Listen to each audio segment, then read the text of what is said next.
සෝවන් මෙරට ධර්ම සංනිවේදනයේ මහා යතිවර සලකුණ වූ පූජ්‍යපාද දරණාගම කුසල ධම්ම නායක ස්වාමින්ද්‍රයන් වහන්සේගේ සංකල්පයක් මත ආරම්භ කළ ලංකාවේ ප්‍රථම සහ එකම බෞද්ධ ප්‍රවෘත්ති විකාශයෙන් අදත් ඔබ හමුවන මම උදිත් සමීර බණ්ඩාර ප්‍රථමයෙන් දකිමු ප්‍රවෘත්ති ශීර්ෂ පාඨ. රටදෑ සහ ශාසනය උදෙසා නොබියව හඬ නැගූ මිනි පහන නිවී ගොස් 15 වසරක් සපිරේ.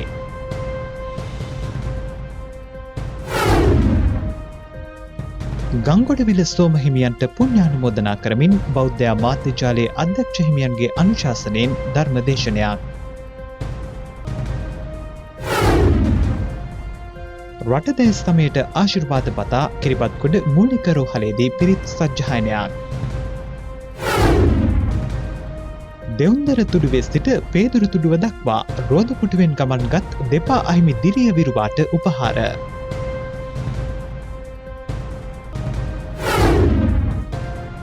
විශාලත්වෙන් ලෝකයෙන්ම දසවෙනි තැනගත් තායිලන්තයේ බුද්ධ ප්‍රතිමා වහන්සේ. වැඩිම ජනගහනයක් වෙසෙන ලෝකයේ කුඩාම දූපත.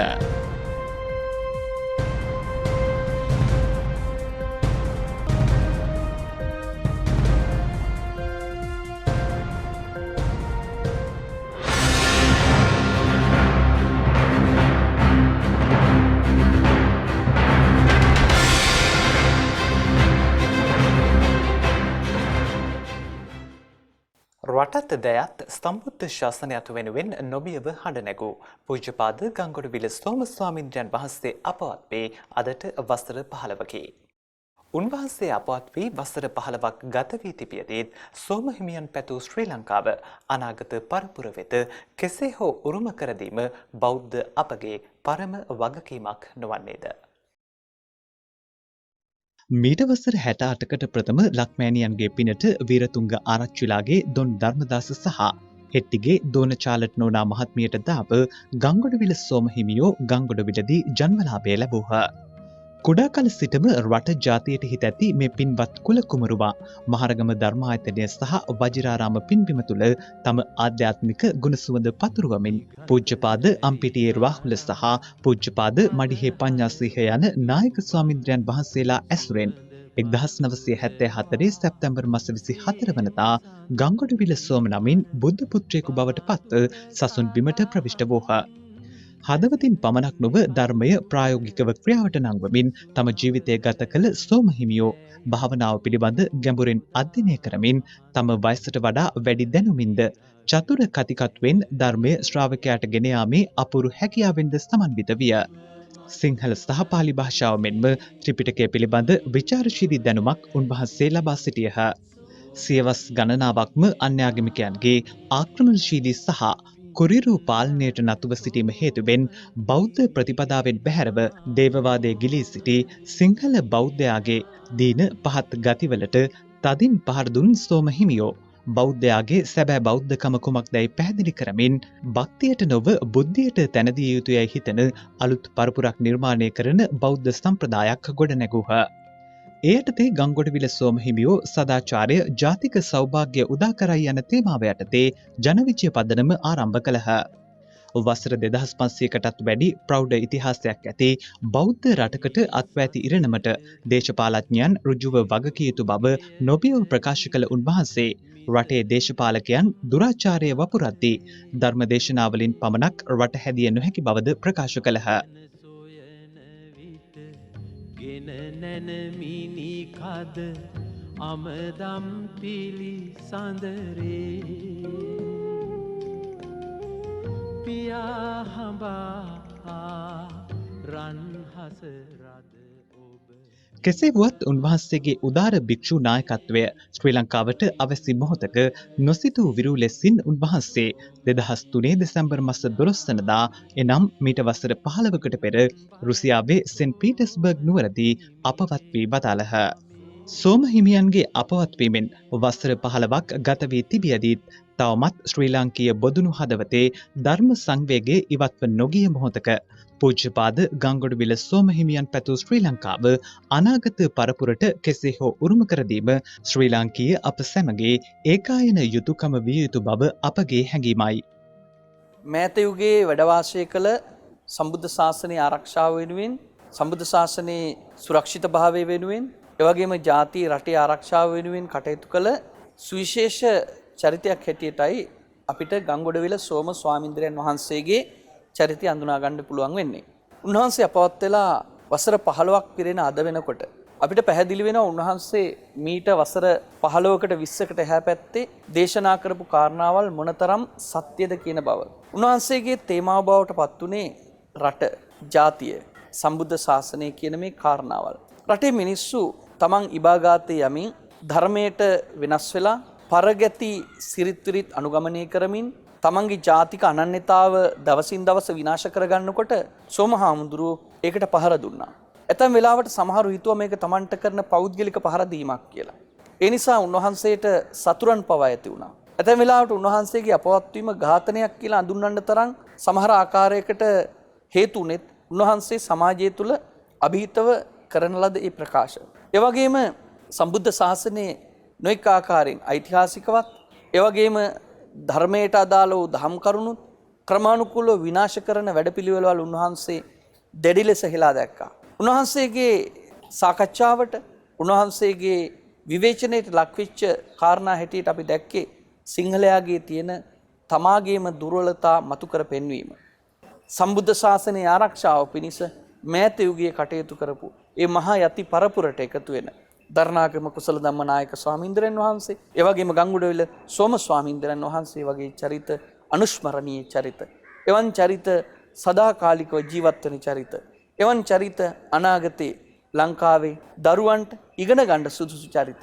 උන්වහන්සේලා පෙන්වා දුන්නු ඒ කාරණා නැවත නැවතත් හිතට අරගෙන අපේ රටට එළඹිලා තියෙන විවිධ අර්බුද ඉදිරියේදී රට වෙනුවෙන් කල්පනා කරන්න රටේ පුතුන් හැටියටත් ඒ වගේම ජාතියට එළඹිලා තියෙන විවිධ අර්බුද ඉදිරියේදී ජාතිය ආරක්ෂාව වෙනුවෙන් කටයුතු කරන්න සිංහලයා හැටියට ඔබත් ඒ වගේම සම්බුද්ධ ශාසනයට අද එදාටත් වඩා බරපතල අර්බුද ඇති වෙලා බුදුහාමුදුරු ලංකාවේ වන්න කියනවා ධර්මයේ විකෘති කර කර විවිධ අර්ථකථන සම්පාදනය කරනවා මේ සියල්ල ඉදිරියේදී ඊට එරෙහිවත් ඒ වගේම ධර්මයේ ඉතිහාසයේ අපේ පුරාවිද්‍යාත්මක ස්ථානවල සංස්කෘතිය ආරක්ෂාව වෙනුවෙනුත් සෝමහාමුදුරන්ගේ නාමයෙන් අපි හැමෝම ක්‍රියාත්මක විය යුතුයි කියන එකත් මේ අවස්ථාවේදී සිහිපත් කරන ගමන් උන්වහන්සේ කරන ලද ඒ උතුම් මාහැඟී රට ජාතිය සමය වෙනුවෙන් කරපු උතුම් මෙහෙවරට උන්වහන්සේට පින් අයිති වේවා, උන්වහන්සේට උතුම් නිවනින් සැනසීමම උදා වේවා කියලා අපි ප්‍රාර්ථනා කරනවා. උන්වහන්සේ පැතු ශ්‍රී ලංකාව බිහි වේවායයි අපගේ අපවත් වී වදාළ පූජ්‍යපාද ගංගොඩවිල සෝම ස්වාමීන්ද්‍රයන් වහන්සේ වෙත පුණ්‍යානුමෝදනා කරමින් බෞද්ධ මාධ්‍ය මගින් සජීවී ධර්මදේශනයක් අද විසිරුවා හරිනු ලැබිය.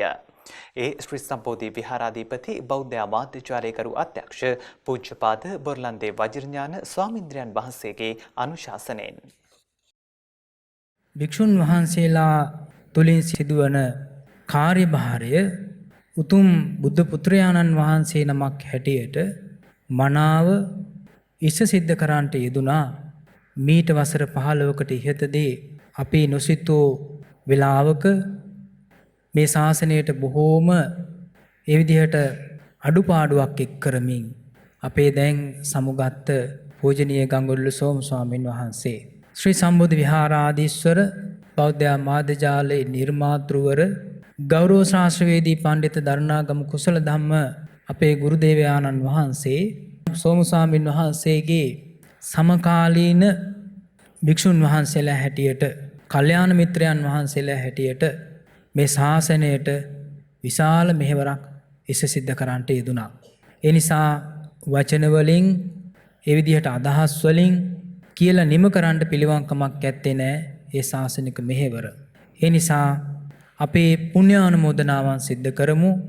මේ උතුම් ධර්ම දේශනාව සිද්ධ කරන වගේම අද දවසේ ලංකාවේ පමණක් නෙවෙයි විදේශ රටවල පවා සෝම ස්වාමීන් වහන්සේගේ ගුණ හඳුනන අවබෝධ කරගත්ත සෑම කෙනෙක්ම විශේෂයෙන්ම බෞද්ධයන් පමණක් නෙවෙයි අබෞද්ධයන් පවා උන්වහන්සේ අපිට පෙන්වා වදාරන්ට යෙදුනේ උන්වහන්සේගේ අර්ථාන්විත එවැගේම සුමට දම් දෙසුම් තුලින් අනුශාසනාවන් තුලින් අපේ රටේ ජාතියේ ආගමේ වටිනාකම පෙන්වා දෙමින් එවැගේම සියලුම ජාතීන් එකතුව සමගියෙන් කටයුතු කරන්නේ කොහොමද? ඒ වගේම තමයි ඒ සඳහා සම්මා සම්බුද්ධ ශාසනයේ තුලින් රටේ සාමය අගේ වටිනාකම තේරුම් අරගෙන සියලුම රාජ්‍ය වශයෙන් රාජ්‍ය නායකයන්ට ලොකු ශක්තියක් වුණා, අනුබලයක් වුණා. උන්වහන්සේ අවවාද කළා, අනාගතය පෙන්වා දුන්නා. ඉතින් මේ විදිහට බලනකොට එවන් තුන්කල් දකින යතිවරයන් වහන්සේලා අතරින් අපේ ගංගොඩවිල සෝම ස්වාමීන් වහන්සේ ප්‍රධානත්වයේ දරනවා. ඉතින් ඒ නායක ස්වාමීන් වහන්සේට පුණ්‍යානුමෝදනාවන් සිද්ධ කරමින් විශේෂ පින්කම් රාශියක් සිද්ධ කරන්නට යෙදුනා. බම්බලපිටිය සිරි වජිරාරාම විහාරවාසී පූජ්‍යපාද මීගොඩ සුකිත ස්වාමින්ද්‍රයන් වහන්සේ පූජ්‍යපාද ගංගොඩවිල සෝම ස්වාමින්ද්‍රයන් වහන්සේ වෙත පුණ්‍යානුමෝදනා කරමින් ධර්මදේශනාව පැවැත්වූහ. ගංගොඩවිල සෝම හිමියන්ගේ මෑණියන් වූ චාලට් වීරතුංග මහත්මියද ධර්මය ශ්‍රවණය කිරීම සඳහා එක් වූවාය. කිරිබත්ගොඩ මූලික රෝහලේදී ඉකුද්දා ස්තර්ව රාත්‍රික පිරිත් සජ්ජායනයක් පැවැත්වෙන. රටට ජාතියට සහ කිරිබත්ගොඩ මූලික රෝහලේ නිවාසිකව ප්‍රතිකාර ලබන රෝගීන්ටත් වෛද්‍ය සහ හෙද කාර්ය මණ්ඩලයටත් ආශිර්වාද ප්‍රාර්ථනා කරමින් සෙත් පිරිත් සජ්ජායනය සංවිධානය කර තිබෙන. කිරිබත්ගොඩ ශ්‍රී සුධර්මාරාම විහාරාධිපති පූජ්‍යපාද මාකොළ මංගල නාහිමිපාණන් වහන්සේ ප්‍රමුඛ පූජනීය සංඝරත්නය පිරිත් සජ්ජායනය සඳහා වැඩම කළහ. පසුදා සංඝගත දක්ෂිනාවක්ද පැවැත් වූ අතර වෛද්‍ය අධිකාරී ප්‍රගීත් දර්ශන මහතා ප්‍රමුඛ රෝහලේ කාර්ය මණ්ඩලය ප්‍රදේශවාසීන් ඇතුළු පිරිසක් මේ සමගින් එක් වූහ.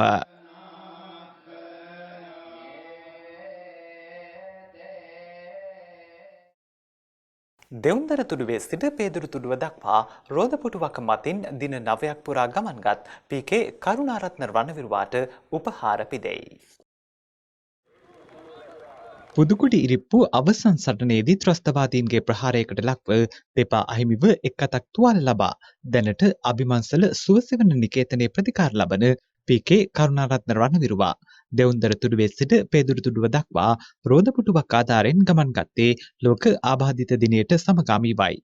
එම රණවිරුවා කිලෝමීටර් 581ක දුරක් ගෙවා දමා තම ගමන අවසන් කළේය. ඔහු වෙත උපහාර පුද කෙරුණේ අනුරාධපුර ගජපා රෙජිමේන්තු පරිශ්‍රයේදී මේජර් ජනරාල් ශවේන්ද්‍ර සිල්වා මහතාගේ ප්‍රධානත්වයෙනි.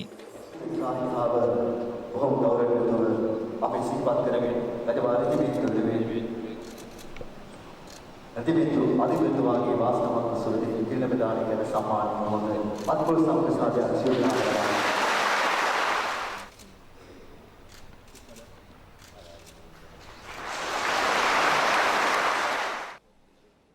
तर මම මේ දී කරේ සාමයේ සංකේතය අරගෙන ගියේ දෙවුන්දර තුරුසිරි පේදුරු තුරු දක්වා. අතන මේ යන ගමන් මාර්ගයේදී සියලුම ජනතාව මට සහයෝගය දක්වා අත්පොළ සන්දීලා සමහර අම්මලා මට වඳිනවා. ඒ කියන්නේ මේ අම්මලාගේ තියෙන හදවතේ තියෙන මේ සතුට ප්‍රකාශ කරනවා වගේ. ඒ වගේම දෙමළ ජනතාවත් ඒ වගේ දෙමළ ජනතාව සමහර අම්මලා දෙවියන්ට කියන සමහර කට්ටිය අත්පොළ සන්දිනවා ගොඩාක්. ඒ වගේ මට ප්‍රතිචාර දැක්වුවා. ඒ ප්‍රතිචාර දක්වපු නිසා තමයි මම කිලෝමීටර් 580ක දුරක් රෝදපුටුවෙන් මගේ අතත් ආබාධයි. ඒ අත ආබාධ වුණාට ඒව දැනෙන්නේ නැතුව මම මේක ඉවර කරගන්න පුළුවන් වුණේ මට ඒ නිසා.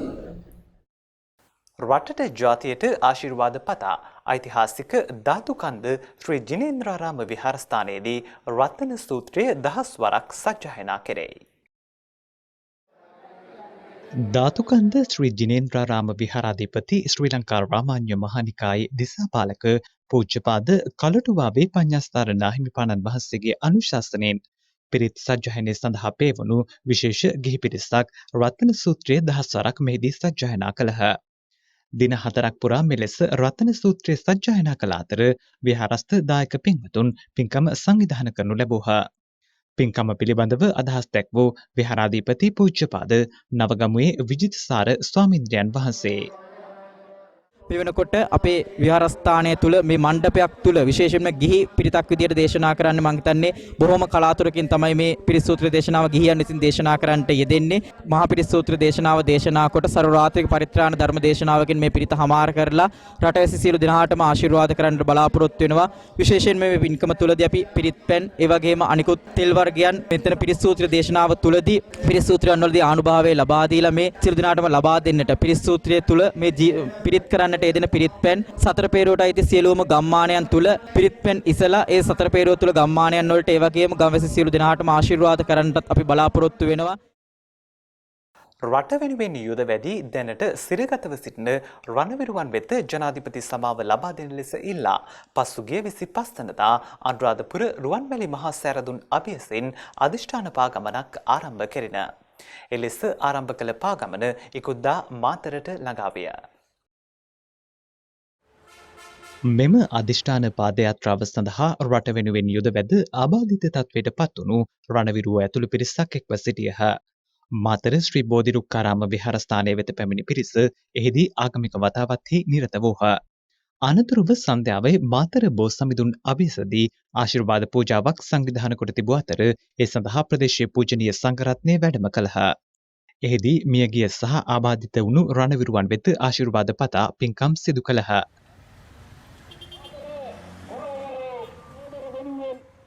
බුද්ධ ධම්ම සංඝ කියන තුනුරුවන්ගේ ආශිර්වාදය ප්‍රාර්ථනා කරලා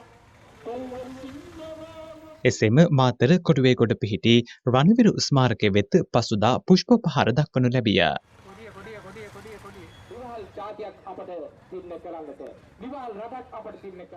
මේ රට එදා 30 අවුරුදු යුද්ධයක් පැවතිච්ච වෙලාවේ රට බේරා ගැනීම සඳහා ජාතිය ආරක්ෂා කර ගැනීම සඳහා මව්බිම වෙනුවෙන් සටන් කළේ දෙමළ ජනතාවට විරුද්ධව නෙමෙයි ත්‍රස්තවාදීන්ට විරුද්ධවයි. එදා දවසේ එදා ඒ ආකාරයෙන් ජීවිතය කැප කරලා කටයුතු කරපු රණවිරුවන් අද දංගෙයි දාලා තියෙන මේ යුද්ධය නිසා මේ ආපු සිව් දෙනාගෙන් එක්කෙනෙක් ඇස් අන්ධ වෙලා එක්කෙනෙක්ගේ පාදය අහිමි වෙලා තවත් එක්කෙනෙක්ගේ එක ඇහැක් අන්ධ වෙලා මේ විදිහේ තත්වයකටපත් වෙලා අද සම්පූර්ණයෙන්ම තමන්ගේ ජීවිතය අක්‍රීය තත්වයකටපත් වෙච්ච විශාල පිරිසක් ඉන්නවා. ඒ ඉන්න අය අතරේ එදා ජීවිතය කැප කරලා කටයුතු කරපු සිව් දෙනෙක් පෝරකයට නියම කරලා තියෙනවා. ඒ නිසා ඒ උදාර සේවය කළ රණවිරුවන් බේරා ගැනීම සඳහා තමයි මේ සිව් දෙනා අද දවසේ පාගමනින් අනුරාධපුරේ ඉඳලා රුහුණුපුර වලට ගමන් කරන්නේ. ඒ නිසා මේ වෙලාවේ රජයේ වගකිය යුතු රටේ නායකයා හැටියට සලකන ගරු ජනාධිපතිතුමාට ඉල්ලීමක් කරන්නට මේ සිව් දෙනාගේ ජීවිත අභයදානය දෙන හැටියට මතක් කිරීම සඳහා තමයි ජනතාව අවදි කිරීම සඳහා තමයි අද දවසේ මේ මාතර පුරවරයට පැමිණියේ. ඒ නිසා අපි එදත් රණවිරුවන් වෙනුවෙන් ඒ යුද්ධ කරන වෙලාවෙත් රණබිමට ගිහිල්ලා අපි ඔවුන්ට ආශිර්වාද කළා. පිරිත් කියවන පිරිත් නූල් ගැට ගහලා දිරිමත් කළා. අදත් අපි ඒ කාර්යය සම්පූර්ණ කරනවා.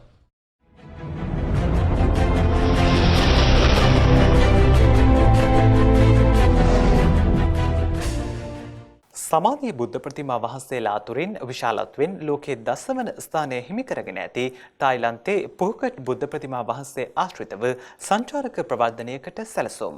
ඒ පුවතේ තොරතුරුත් සමගින් දැන් අවධානය විදෙස් පුවත් වෙත.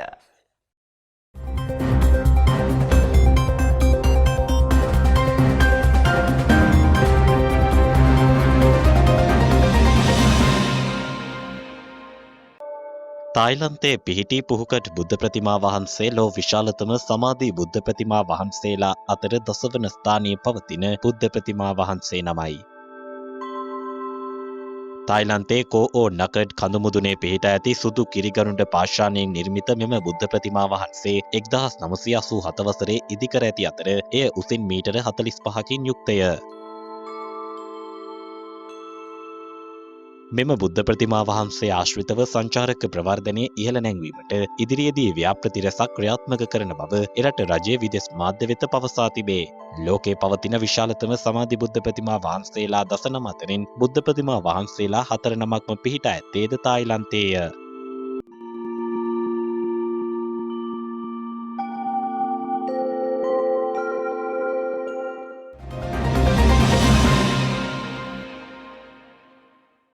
ලෝකයේ වැඩිම ජනගහනයක් ජීවත් වන කුඩාම දූපත ලෙසින් සැන්ටා ක්‍රූස් ඩි අයිසොලේට් දූපත විදෙස් මාධ්‍ය වාර්තා කරයි.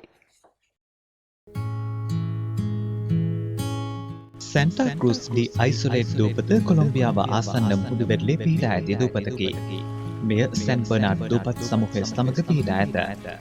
මෙම දූපත ප්‍රථම වරට ජනාවාස වී ඇත්තේ මීට වර්ෂ 150කට පෙරයි. විශාලත්වයෙන් පාපන්දු පිටියක් තරම් වන දූපතේ දැනට ජීවත් වන ජනගහනය 500කි.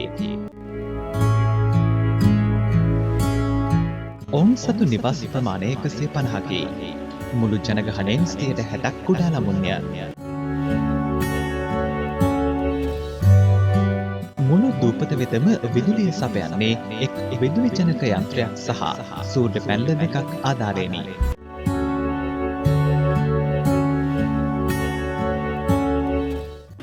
මෙහි ප්‍රධාන මාර්ග 4ක් වන අතර අතුරු මාර්ග 10ක් පවතී. වාහන කිසිවක් දූපතේ නොමැත. දූපත තුළ ජන ජීවිතය නැරඹීමට වර්ෂයකට 1000කට අධික සංචාරක පිරිසක් මෙහි පැමිණෙන බව වාර්තා වේ.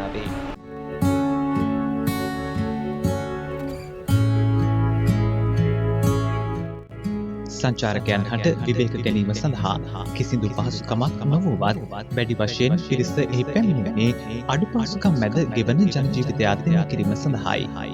බොහෝ දුෂ්කරතා මැද්දේ වුවද දූපතේ වැසියන් ගෙවන ජීවිතය සරල හා සුන්දර බව බොහෝ දෙනෙකුගේ අදහසයි.